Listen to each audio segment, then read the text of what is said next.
Ya, silakan ketua kelas pimpin doa sebelum pelajaran kita mulai. Siap. Salam.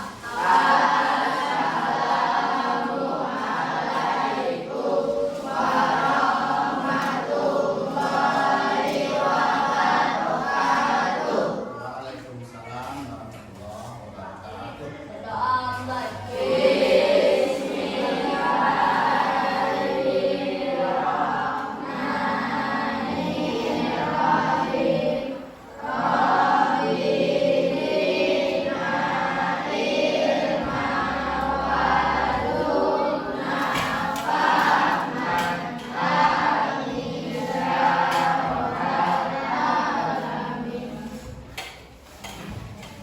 Alhamdulillah kita sudah berdoa, semoga ilmu yang kita pelajari kali ini membawa berkah bagi kita semua. Amin ya rabbal alamin. Amin. Apa kabar semuanya? Sehat? Ada yang tidak hadir? Ada.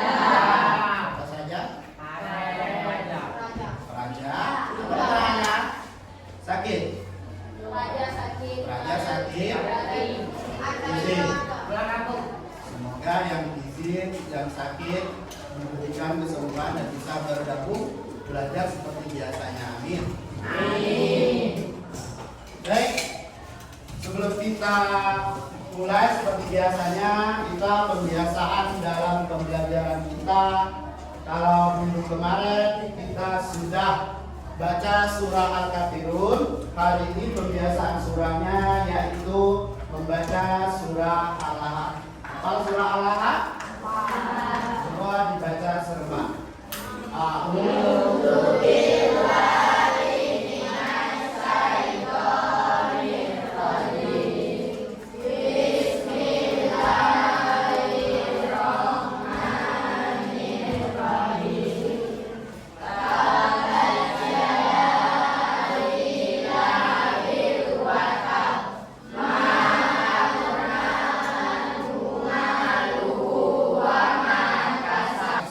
Selanjutnya untuk menunjukkan rasa nasionalisme kita, sejenak kita berdiri di kursinya masing-masing atau di samping meja masing-masing untuk menyanyikan tiga negara.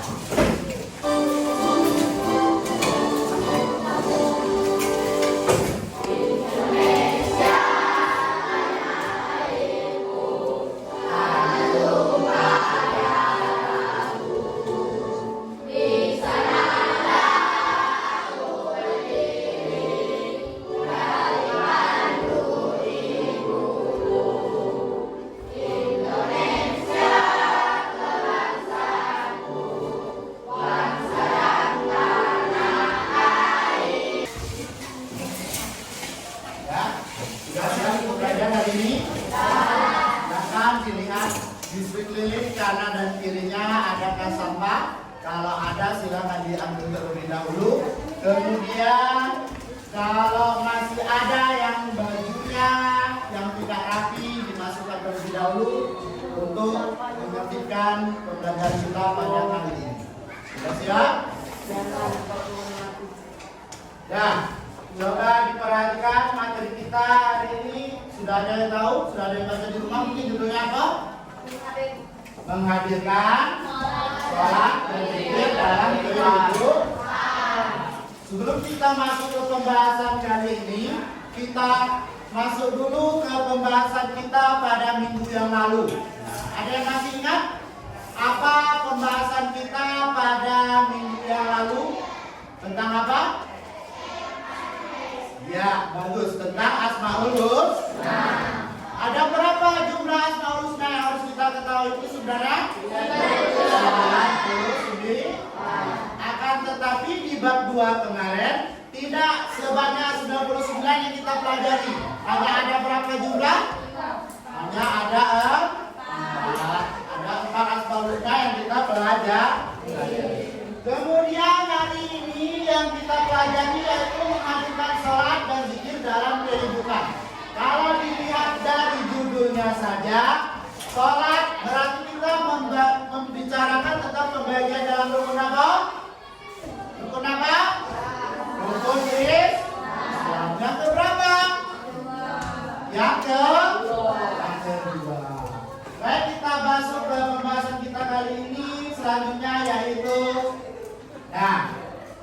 Pertanyaan pembantu.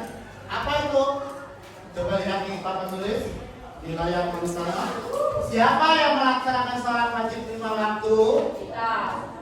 Kita siapa? Umat Islam. Kemudian pertanyaan kedua, bagaimana agar sholat dan zikir senantiasa istiqomah dan tidak terlupakan? Ada yang tahu? Ada yang tahu? Nah, nanti kita ketemu bagaimana agar sholat dan zikir itu senantiasa istiqomah dan tidak terlupakan. Apa arti istiqomah? Berkelanjutan. Selain berkelanjutan apa? Apa artinya? Terus menerus. Bagus. Yang terakhir pertanyaannya adalah kenapa kita harus sholat dan berzikir? Ada yang tahu? Karena kewajiban. Nah, selanjutnya yang mau kita bahas kali ini tujuan daripada pembelajaran kita di bab 3 ini. Nah, itu ada bacaannya. Tujuan pembelajaran kita kali ini diharapkan semua siswa, semua anak bapak dapat menghubungkan hakikat sholat dan zikir dalam mencegah perbuatan keji dan munkar. Selanjutnya harapannya dan tujuan pembelajaran kita pada kali ini yaitu kalian dapat menuliskan contoh perilaku daripada ketakwaan dan pemaknaan sholat dan zikir dalam mencegah perbuatan keji dan munkar. Nah, selanjutnya bisa dilihat di depan kalian diperlihatkan daripada video tentang sholat dan zikir. Silakan disimak.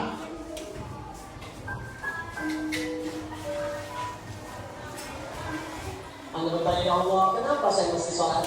Perhatikan jawaban Allah. Lewat suara muadzin itu. Hayya 'alal falah. Saya panggil kamu sholat supaya kamu bahagia, supaya kamu sukses.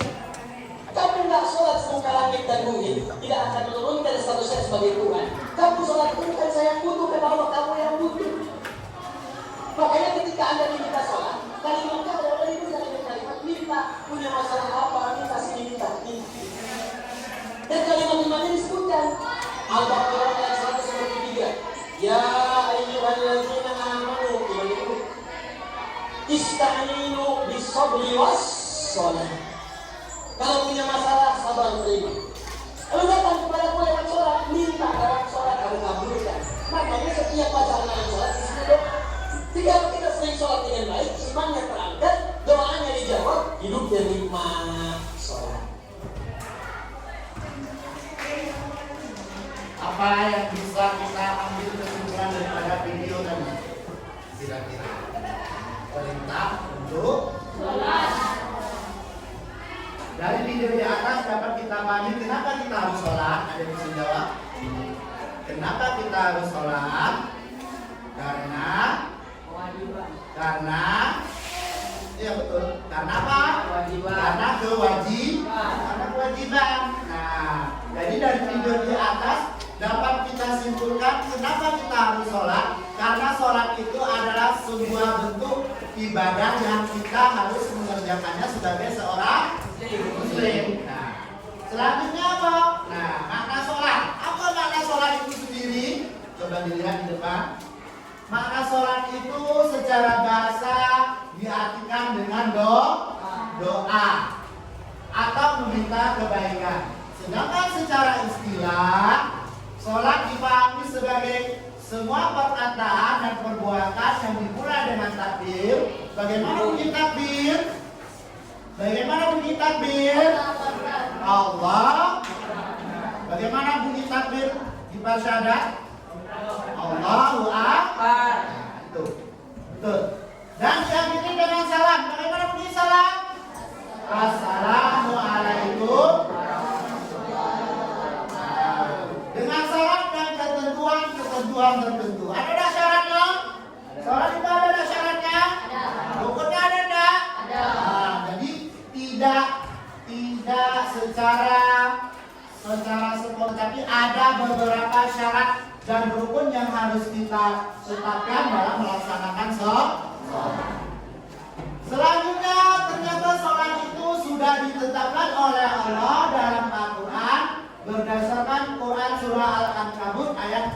sunnah. Bagaimana bunyinya?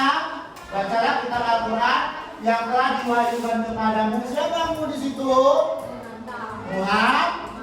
Muhammad.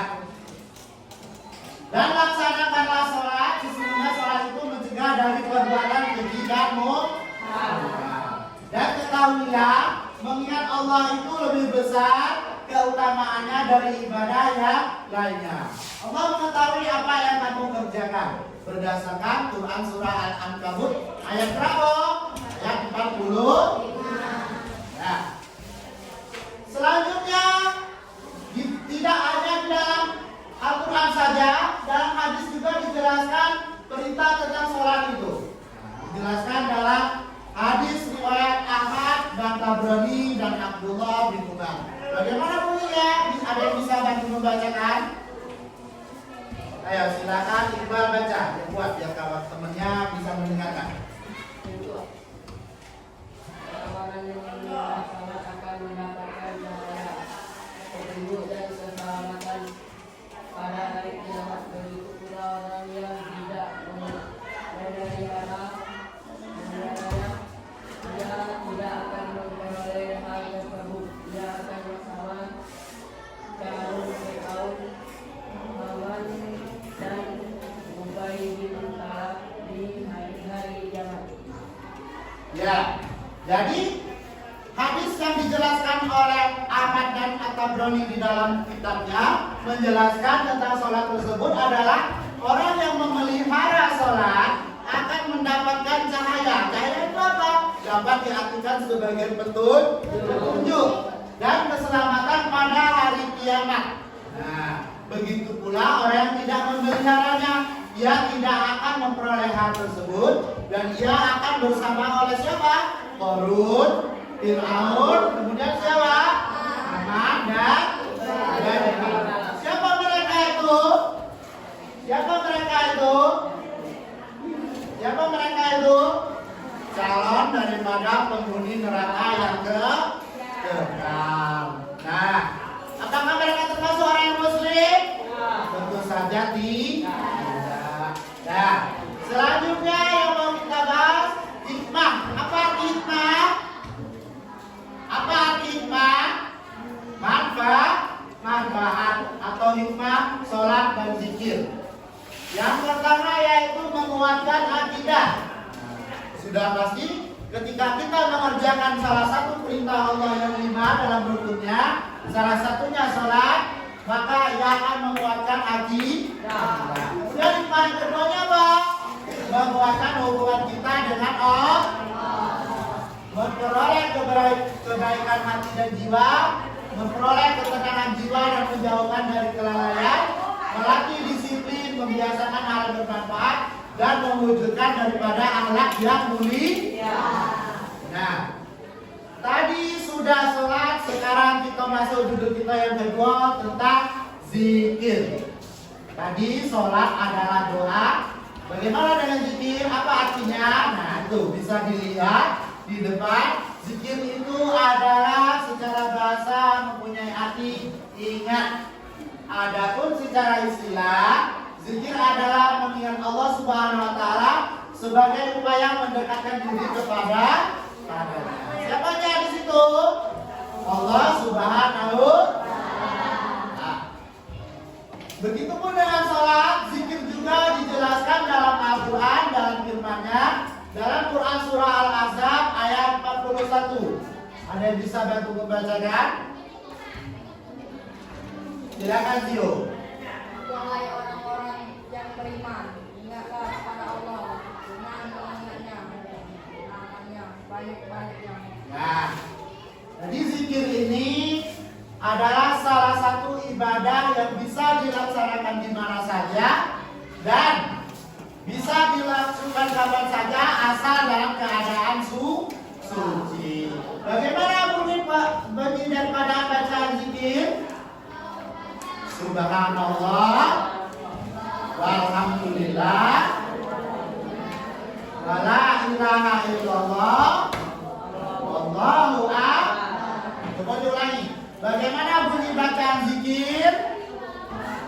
Subhanallah, Walhamdulillah. Wala ilaha illallah. Wallahu a'lam.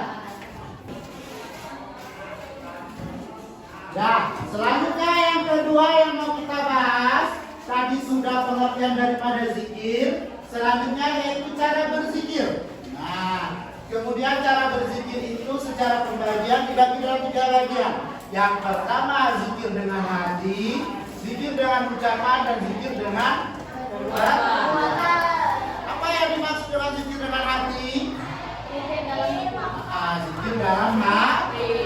Apa yang dimaksud dengan zikir dengan ucapan? Zikir yang diucapkan secara lisan atau secara ucapan. Kemudian zikir dengan perbuatan. Apa yang dimaksud dengan zikir dengan perbuatan? Zikir yang diucapkan baik secara perkataan maupun secara perbuatan. Baik, selanjutnya kali ini anak bapak akan dibagi dalam beberapa kelompok. Akan tetapi kelompoknya berdasarkan dari kelompok kita pada minggu lalu. Masih ingat kelompok kita pada minggu lalu? Nanti sesudah ini silakan bergabung berdasarkan kelompok yang sudah diterima pada minggu lalu. Akan tetapi kalian harus bisa membantu, saling membantu temannya yang tidak bisa mengerjakan games yang ada di petunjuk yang sudah saya berikan, agar bisa melaksanakan tugasnya dengan baik dan benar. Bisa dipahami? Bisa. Bisa dipahami? Kalau bisa silakan.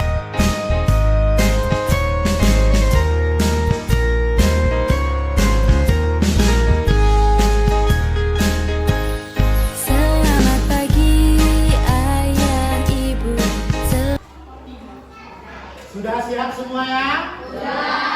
Nah, kita mulai dari kelompok pertama yang diketuai oleh Iqbal dan kawan-kawan. Silakan dipaparkan berdasarkan hasil kerja kelompoknya bersama teman-temannya. Silakan yang mau membaca. Tujuan sholat antara Untuk dapat berdiri.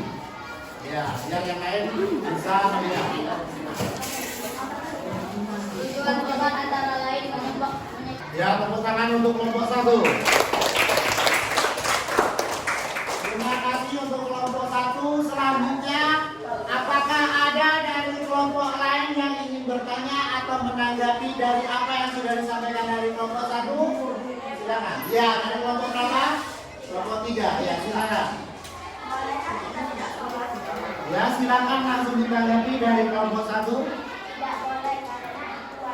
Ya, jawabannya benar sekali dan tepat sekali. Apakah kita boleh? Tidak boleh. Karena sholat itu adalah termasuk dari perbuatan wajib atau yang memang diharuskan. Selanjutnya kita lanjut ke kelompok kedua dengan judul makna dan bacaan dalam berzikir. Silakan. Zikir berarti mensucikan. Terima kasih untuk kelompok 2. Beri aplaus dulu untuk kelompok 2 yang sudah melakukan. Selanjutnya dari kelompok lain ada yang mau bertanya atau memberi tanggapan, dipersilakan. Ya, silakan dari kelompok 4. Bolehkah zikir dilaksanakan di mana saja? Ya, silakan ditanggapi dari kelompok 2. Boleh asal dalam keadaan suci atau bersih. Boleh asal dalam keadaan suci dan bersih. Ya, tepat sekali. Melaksanakan sholat tepat pada waktunya, mampu. Aplaus untuk kelompok 3. Selanjutnya yang akan tampil yaitu kelompok 4 yang diketuai oleh Nadia dan kawan-kawan. Silakan kelompok 4. Kau.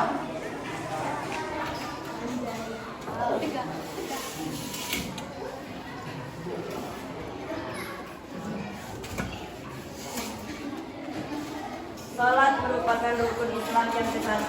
Salah. Dalil salat terdapat. Ya, tepuk tangan dulu untuk kelompok 4 yang sudah tampil. Kelompok 4 tadi maka berakhir pula pembagian dan pengevaluasian kelompok pada hari ini.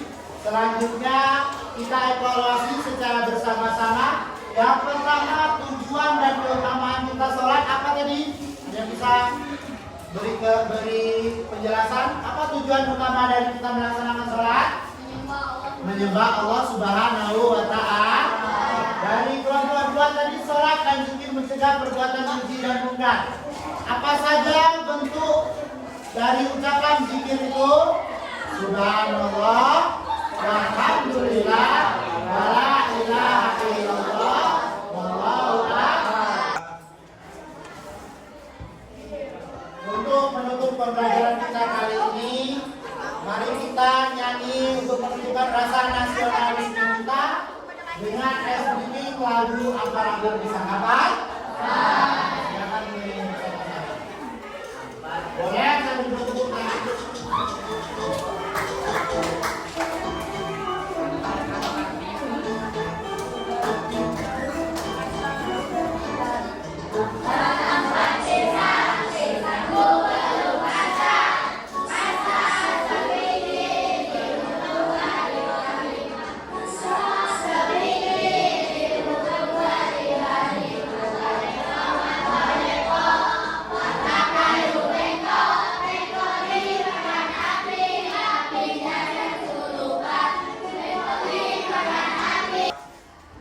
Ya, beri yang plus untuk kita semua ya. Dengan berakhirnya SDG yang sudah kita nyanyikan bersama-sama tadi, maka berakhirlah materi kita di bab 3 ini, membiasakan sholat dan zikir dalam kehidupan sehari-hari. Dengan membaca merah materi kita pada hari ini kita tutup. Alhamdulillah. Terima kasih. Assalamualaikum warahmatullahi wabarakatuh.